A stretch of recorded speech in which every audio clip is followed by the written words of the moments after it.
बिस्मिल्लाहिर्रहमानिर्रहीम, अस्सलाम वालेकुम। मैं हूं आपका दोस्त, आपका host Mohammad Yasir Khan. Unfold with Yasir Khan के साथ अल्लाह ताला हमें ढेरों आसानियां दे और आसानियां तकसीम करने की तौफीक अता फरमाए। कोविड-19 है, साथ के ईद उल अज़हा भी सर पर है, तो कोशिश करें अल्लाह ताला ने जितने भी आपको रिसोर्सेज दिए हुए हैं उनको शेयर करें ताकि दूसरे लोगों की केयर हो सके और उनकी जिंदगी और उनकी ईद आपसे बेहतर हो सके और आपका उसमें कंट्रीब्यूशन हो।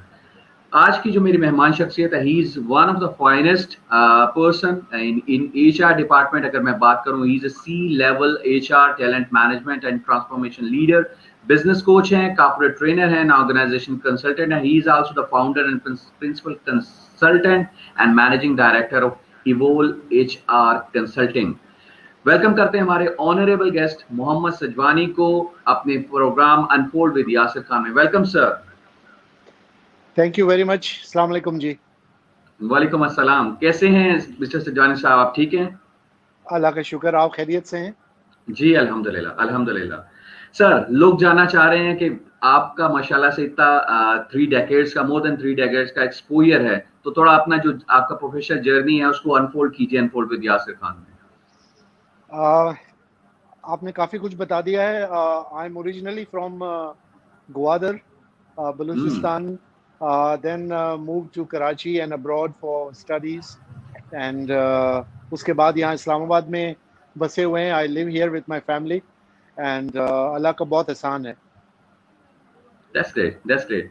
तो सर, ये जो आपका प्रोफेशनल जर्नी है, ये कहाँ से स्टार्ट हुआ और कौन-कौन से लोग थे जिन्होंने माशाल्लाह से आपको इतना शाइन किया और अब आप लोगों को शाइन कर रहे हैं? Janab, I have started like many other colleagues from a very small position and receptionist की पोजीशन से स्टार्ट किया था। वाओ! इवेंचुअली जो है वो I try to excel and अल्लाह का एहसान है। मैं बल्कि बहुत सारे अपने कॉलीग्स को देखता हूँ आज भी वो बहुत ही ऑर्डिनरी जॉब्स पे हैं, लेकिन god has been very kind and I have tried to work on myself and my skill set and अल्लाह ने माशाल्लाह। उसका अजर दिया और here I am today. But yes, my mentors, my teachers, my colleagues have always been very helpful and they helped me shine and grow, and that is what I always remember them with good words. That's great, that's great. This is all about, जितने अच्छे लोग होते हैं वो हमेशा अपने mentors को, अपने असातिज़ा को हर महफिल में उनका जिक्र जरूर करते हैं और दिस इज द निशानी। सर, आज का जो हमारा टॉपिक है इसके ऊपर हमारी काफी डिस्कशन हुई कि कौन सा टॉपिक रखा जाए, किस किस टॉपिक पे बात की जाए, लोगों के लिए कौन सा ऐसा टॉपिक लेकर आया जाए जिसमें हम उनके लिए कुछ नर्चरिंग कर सकें, उनकी कुछ क्रॉपिंग कर सकें, कुछ कैरियर ग्रूमिंग पे बात कर सकें। तो हमने आज का जो टॉपिक सिलेक्ट किया वो वर्क एथिक पे बात करने को हमने आज का टॉपिक सिलेक्ट किया। तो सबसे पहला जो सर क्वेश्चन अराइज होता है ज़हन में, how would you define work ethic, या इसका दूसरा जो नेम है बिजनेस एथिक्स? अपने यासिर, जो सिंपल टर्म में अगर मैं इसको डिफाइन करूं, उससे पहले तो मैं कहूंगा कि वर्क एथिक एक्चुअली हमारे दीन इस्लाम का बुनियादी हिस्सा है। बहुत खूबसूरत। और इस्लाम जो है वो हमें ये तालीमात नहीं देता कि दीन और दुनिया दो सेपरेट चीज़ें हैं।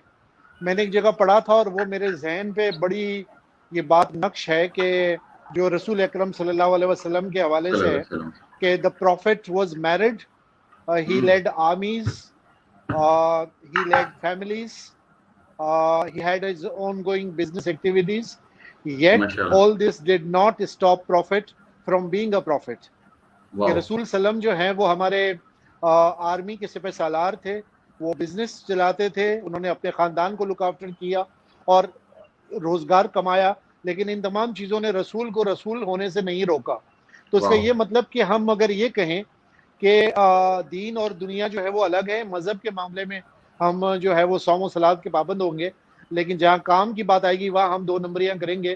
तो इस्लाम एटलीस्ट इस बात की न तो प्रचार करता है और नहीं इस चीज़ की इजाज़त देता है। तो हमें हमारे मज़हब से सीखने की ज़रूरत है।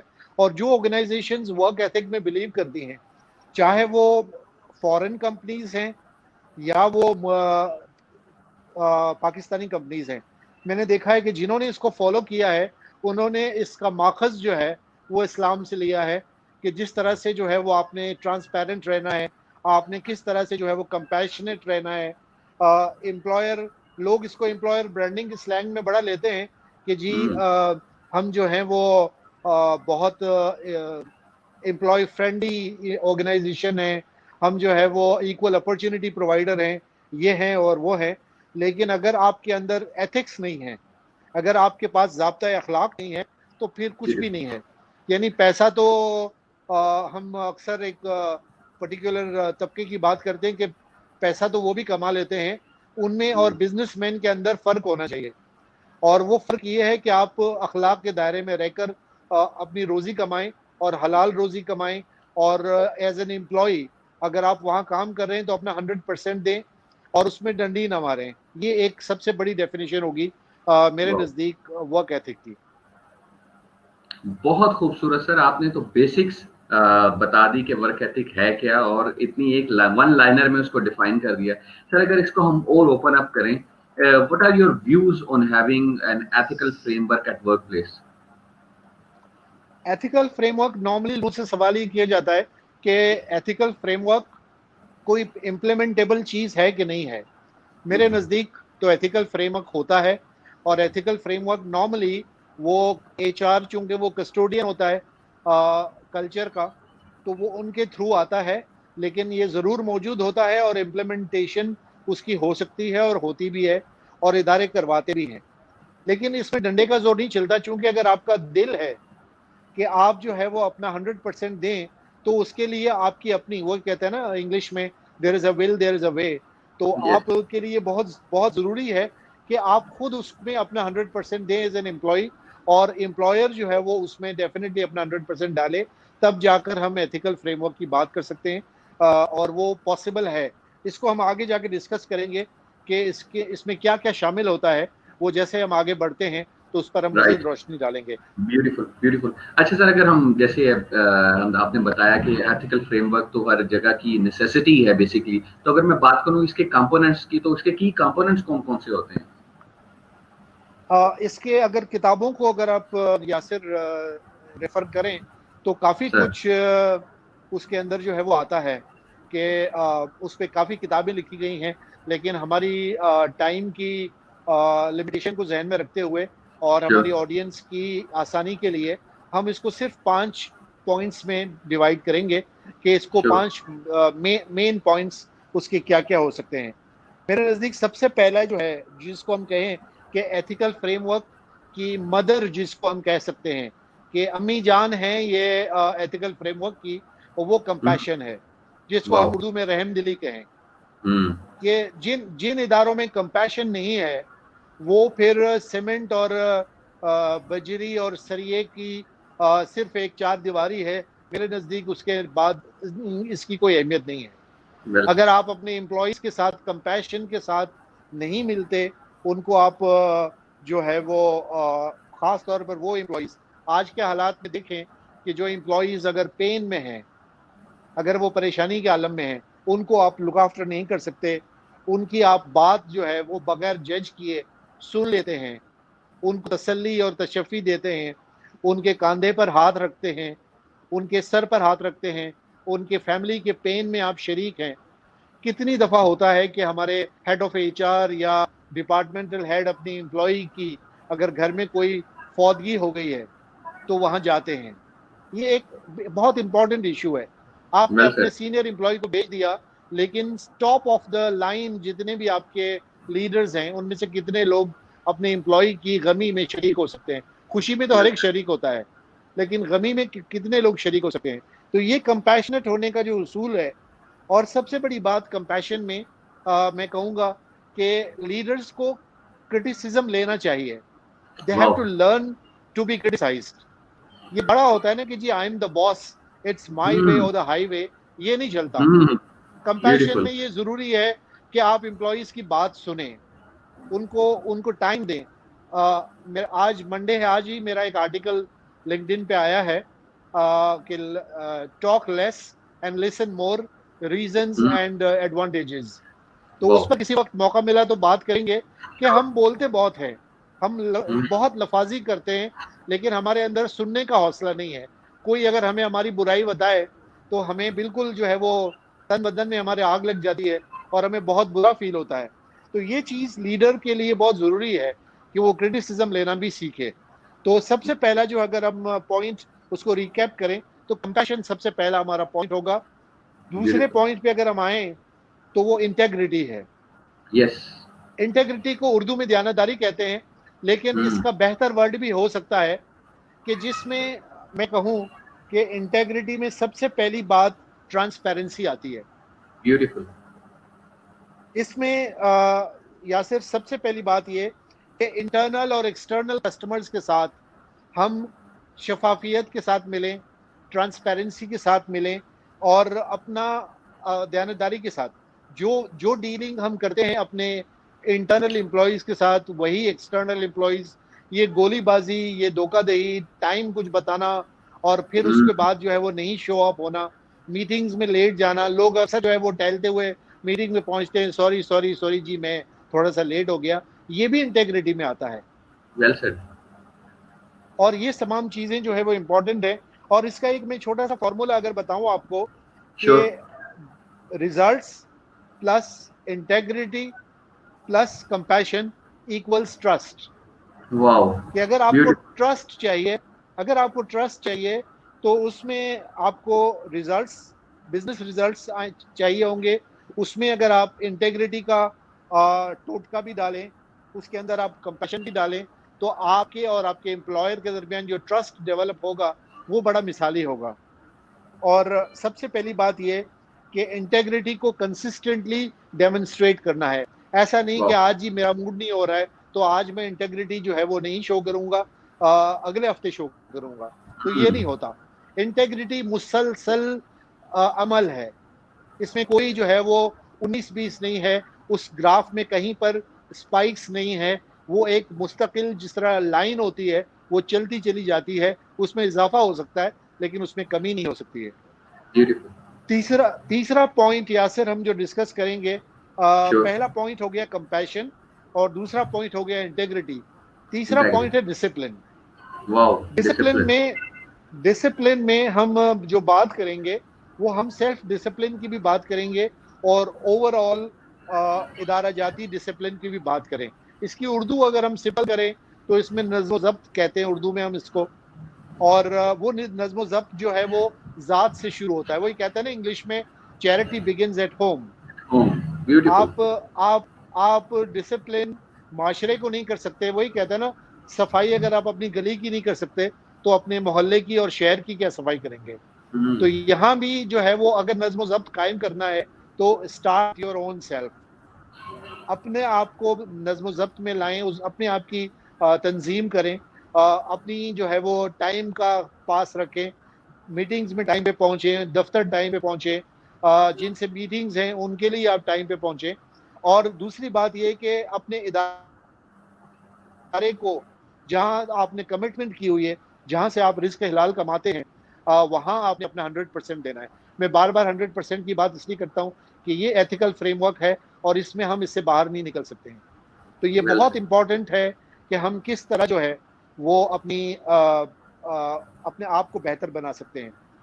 चौथी चीज जो हमारे पास आएगी वो रिस्पॉन्सिबिलिटी है, वो जिम्मेदारी है। हम ब्यूटीफुल। जिम्मेदारी जो है वो किस तरह से एक्सेप्ट कर सकते हैं। नॉर्मली होता ये कि लोग रिस्पॉन्सिबिलिटी से घबराते हैं क्योंकि उसके आगे जो एक बात आती है वो अकाउंटेबिलिटी की होती है।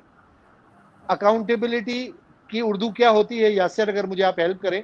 अकाउंटेबिलिटी मीन्स आपकी बाज पुरस होना, ये यस। सही वर्ड है आपका इसका? आप बिल्कुल आप इसको एहतसाब। बोलेंगे एहतसाब। बहुत अच्छा एहतसाब। वर्ड है, एहतसाब है। हाँ, हमारे मुल्क में ये लफ्ज कुछ ज्यादा मशहूर नहीं है, लेकिन हम एहतसाब की बात करेंगे क्योंकि अगर मैं आपका एम्प्लॉई हूं और आपने मुझे जिम्मेदारी दी हुई है तो आप मुझसे जरूर उसका हिसाब लेंगे। वेल। अल्लाह अल्लाह ने ये निज़ाम बनाया हुआ है कि रोज़े हश्र में हिसाब है, दुनिया में हिसाब है, तो काम पे क्यों नहीं हो सकता हिसाब। तो ये ब्यूटीफुल। बहुत ज़रूरी है कि अगर आप जिम्मेदारी लेते हैं तो साथ में आप उसका हिसाब भी देना है। और उसके लिए हमारे लीडर्स को ये चाहिए कि जब वो जिम्मेदारी दें तो साथ में वो हमें एम्पावरमेंट भी दें, वाह। हमें कुछ इख्तियारात दें कि हम उस रिस्पॉन्सिबिलिटी को एहसन तरीके से जो उसको निभा सकें और उसको जो है वो हम इस्तेमाल कर सकें अपनी अथॉरिटी को। और लेकिन जवाबदेही ज़रूर होगी, एहतसाब से ज़्यादा मुनासिब लफ्ज़ मेरा ख्याल है जवाबदेही है कि हमें बिल्कुल अकाउंटेबिलिटी जो है वो हमें ज़रूर लेनी पड़ेगी, उसके लिए हमें जिम्मेदारी लेनी पड़ेगी। Last but not the least Yasir, ये पॉइंट है वो टीम वर्क है। यस टीम वर्क के बगैर जो है वो कोई इदारा, अगर मैं ये कहूँ कि जी मेरे कंधों पे जो है वो, जिस तरह अक्सर हमारे फाइनेंस वाले दोस्त ये कहते हैं कि जी इदारा हमने अपने सरों पे उठाया हुआ है, तो यस मेरा ख्याल है ये आपको भी तजुर्बा होगा इसका, तो वो इस खुश फहमी में ज़रूर रहें, अल्लाह उनको मुबारक करे। लेकिन ऐसा नहीं है, कोई शख्स इदारे को अपने सर पे या कांधों पे उठा के नहीं चल सकता जब तक हमारे अंदर टीम वर्क नहीं है। हम एक छोटी सी मिसाल लें कि चाहे वो हमारा कोई मैच हो या कोई हमारा जो है वो गली मोहल्ले लेवल पे कोई एक तंजीम हो, उसमें भी अगर टीम वर्क नहीं होगा तो काम नहीं चलेगा। घर के अंदर भी अगर टीम वर्क ना हो, मियाँ बीवी को हम जो है वो गाड़ी के दो पहिए कहते हैं, कि अगर उन दोनों में जो है टीम वर्क नहीं है और बच्चों में टीम वर्क नहीं है तो वो घर नहीं। तो इस टीम वर्क को पैदा करने के लिए सबसे पहले ये कि जितने भी लोग हैं, एथिकल फ्रेमवर्क में ये इंपॉर्टेंट है कि हम अपने ईगोज को थोड़ा साइड पे रखें, ब्यूटीफुल तब जाके जो है वो हमारा जो टीम वर्क जो है वो बेहतर अंदाज में हो सकता है। दूसरा ये कि अगेन ह्यूमैनिटी एंड कंपैशन इसमें भी आ यस जाता है कि हमारे अंदर इंसानियत बहुत ज़रूरी है, हमारे अंदर रहमदिली बहुत ज़रूरी है, इसको हम कहें कि एक दूसरे का ख्याल ये बहुत ज़रूरी है। हम बड़ी जो है वो मैं देखता हूँ कि जब बच्चों को हम कहानी सुनाते हैं रसूल अकरम सल्लल्लाहु अलैहि वसल्लम के ज़माने की, कि एक मुशरिक औरत जो है वो रसूल के ऊपर कचरा डालती थी और रसूल जो है वो गुजर जाते थे खामोशी से। यस उसके बाद एक दफ़ा जब वो नहीं आई तो रसूल सल्लम जो है वो उसका हालचाल पूछने के लिए पहुंच गए। तो ये हमें कहानियां बड़ी मुतासिर करती हैं, बच्चों को भी बड़ों को भी। लेकिन क्या ही अच्छा हो कि हम उनको अपनी प्रैक्टिकल लाइफ में इस्तेमाल करें, कि अगर ब्यूटीफुल हमारा कोई एम्प्लॉई, जो हमने कहा कि अगर हम कंपैशनेट नहीं है तो टीम वर्क नहीं आएगा। अगर हमारे अंदर ईगोज है और बहुत बड़े बड़े ईगोज होते हैं लोगों के, कि जी मैं क्यों जाऊं उसके पास, या मैं उसकी मदद क्यों तलब करूं, या मैं उससे क्यों बात करूं, मैं उससे ये क्यों करूं और वो क्यों करूं। इसमें दूसरा ये कि रिड्यूस कॉन्फ्लिक्ट्स, कोशिश करें कि आप फड्डे कम से कम। टीम वर्क के ब्यूटीफुल लिए ज़रूरी है कि जब आपने अपना ईगो एक तरफ कर दिया तो मेरा ख्याल है कि उसके अंदर चांसेस बहुत होते हैं कि आप अपने जो आपके कॉन्फ्लिक्ट्स हैं वो कम से कम होते जाएंगे, उनको आप रिजॉल्व करने की कोशिश करते हैं। और last but not the least, commit to a common goal, जिसको हम कहें कि हम तमाम, अगर हम एक इदारे के लिए काम करते हैं तो ये फाइनेंस टीम और मार्केटिंग टीम और सेल्स टीम और एचआर टीम कोई नहीं होती, ये वो इदारा होता है जिसको हमें जो है वो अपने सब ने उठा के मिल के उसको ऊपर लेके जाना है। उसके लिए हमें एक गोल और एक मकसद हमारे पेश नज़र और मलूज़ खातिर होना चाहिए, और वो ये कि इदारा जाती तरक्की है। तो ये अगर होंगी सच 5 चीज़ें, और अगर मैं क्विकली रिकैप करूं इसको, सबसे पहला compassion, then integrity, third is discipline, fourth is responsibility and fifth is team work. अगर हम इन 5 चीज़ों को जहन में रखें और उनको देखें तो क्या, तो हमारा जो है वो कैसे एथिकल फ्रेमवर्क मजबूत होगा इदारों में, और फिर जो है वो हम किस तरह से ऊपर जाएंगे, ये हम खुद ही अपनी तरक्की में देखेंगे इन चीज़ों को। जी यासिर। बहुत बहुत खूबसूरत सजवानी साहब, आज के टाइम का तो पता ही नहीं लगा और आज के टाइम हमारा फिनिश हो गया अबाउट। और इतने खूबसूरत तरीके से आपने step by step work ethic को अनफोल्ड किया, और कैसे आपने सिर्फ ऑर्गेनाइजेशन की बात नहीं की, जैसे कि आपने एक फैमिली की एग्जांपल दी कि इसी एथिक्स को जो है वो हम अपनी फैमिली के ऊपर अप्लाई करें और वो कॉमन गोल और कॉमन एजेंडा वन यूनिट बनकर हम आगे चल सकते हैं। और वही चीज़ें जब हम एक ऑर्गेनाइजेशन में अप्लाई करेंगे तो कोई भी डिपार्टमेंट नहीं होगा, एक यूनिट होगा, एक गोल होगा और एक डेस्टिनेशन होगी। और जब तक हम इन सारी जो एथिक्स आपने वर्क एथिक बताए हैं स्टेप बाय स्टेप हम इनको अडॉप्ट नहीं करते, हमारी जो है वो जिंदगी आसान नहीं होती और ऑर्गेनाइजेशन के गोल अचीव नहीं हो सकते।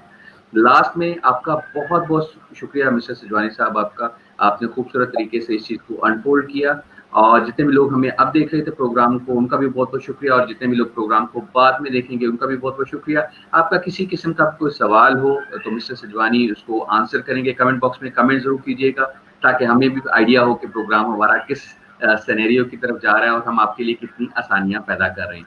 Unfold with Yasir Khan show को करने का प्योरली मकसद भी यही है कि पाकिस्तान और पाकिस्तान से बाहर जितने भी जेम्स हैं और सक्सेस स्टोरी रखने वाले लोग हैं उनको आपके साथ शेयर किया जाए, ताकि आपकी कुछ हम नर्चरिंग कर सकें, कुछ क्रॉपिंग कर सकें, और आपकी हम कैरियर काउंसलिंग या पर्सनैलिटी ग्रूमिंग पे कुछ वर्क कर सकें और ब्रिज का रोल प्ले कर सकें। अगर आप भी इस तरह की सलाहियत रखते हैं, सक्सेस स्टोरी रखते हैं, तो जरूर अनफोल्ड विद यासिर खान को फेसबुक पे लाइक कीजिएगा पेज को, और यूट्यूब पे चैनल को सब्सक्राइब कीजिएगा, ताकि हमारा जो पैगाम है, जो सोशल ह्यूमैनिटी को हमने प्रमोट करना है और सोशल वेलफेयर के लिए हम लोग मिलजुल कर काम कर रहे हैं, ये मासेस तक फैले, और ये सब कुछ होगा आपके ताबुन से, आपकी एफर्ट से। आपसे मुलाकात होगी इंशाल्लाह रात 9 बजे। हमारे साथ होंगे जीशान खान, कम्युनिकेशन क्यों जरूरी है उसको हम अनफोल्ड करेंगे, और टिल दैट टाइम अल्लाह हाफिज, अस्सलाम वालेकुम, पाकिस्तान जिंदाबाद। पाकिस्तान जिंदाबाद।